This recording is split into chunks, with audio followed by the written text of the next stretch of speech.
वैसे सवाल सुजाता पांडे जी आपसे मेरा ये है, मौजूदा वक्त में क्या ऐसा लग रहा है कि परिवारवाद एक ऐसा मुद्दा और हथियार बीजेपी को मिल गया है जिसके जरिए वो तमाम पार्टियां, चाहे कांग्रेस पार्टी हो, चाहे तमाम क्षेत्रीय दल हो, उन पर हमला करती है और यकीनन क्या लोगों के बीच उसका भरोसा भी कायम है? यही कारण है, चाहे उत्तर प्रदेश जैसा बड़ा राज्य हो, उत्तराखंड हो, हिमाचल प्रदेश हो, गुजरात हो, कई ऐसे हिस्से हैं जहां पर बीजेपी का लगातार न सिर्फ विस्तार हुआ बल्कि आंकड़े भी समय के साथ बढ़ते हुए चले गए। और रोक पाने में कौन सी पार्टी ऐसी होगी जो बीजेपी के खिलाफ कामयाब दिखेगी? देखिए चित्राजीत, पहले तो आपको नमस्कार। तो जो परिवारवाद की बात है वो कोई भाजपा ने खुद ही नहीं लिया है, ये कांग्रेस ने कांग्रेस मुक्त भारत करने का खुद ही मुहिम उठा रखा है। अगर आप 1985 से देखिए तो कांग्रेस घटती ही आ रही है। उसका सबसे प्रमुख कारण यही था कि पार्टी जो मूलभूत पार्टी थी, जो उसके सिद्धांत थे, वो सारे सिद्धांत बदल के वो गांधी परिवार के इर्द गिर्द घूमने लगे।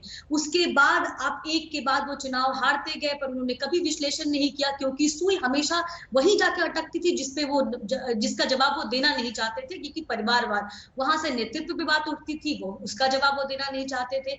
1998 के बाद से प्रेसिडेंट जो उनका हुआ, इलेक्शन हुआ नहीं हुआ है, चेंज नहीं हुआ है, वो सिर्फ या तो सोनिया गांधी बनती है, राहुल गांधी बनती है, राहुल गांधी बनते हैं, सोनिया गांधी बनती है, इन पे चलता रहता है।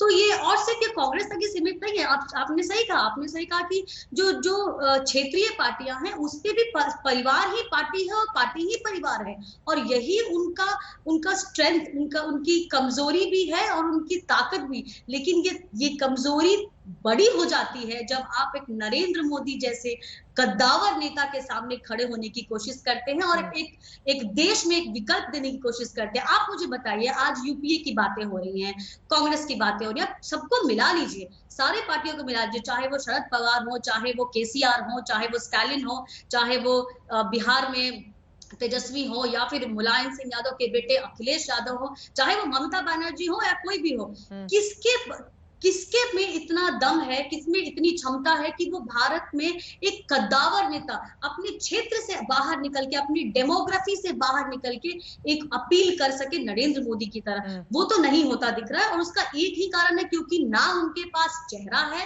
ना उनके पास नैरेटिव है, और ना ही उनके पास ग्राउंड कैडर है, क्योंकि उसका मनोबल टूट चुका है।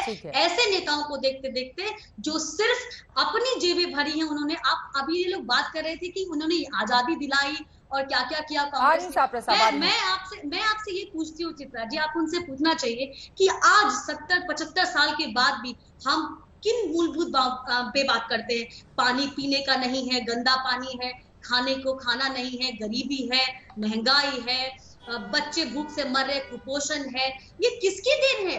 ये 54 years out of 74 years Congress ने रूल किया है।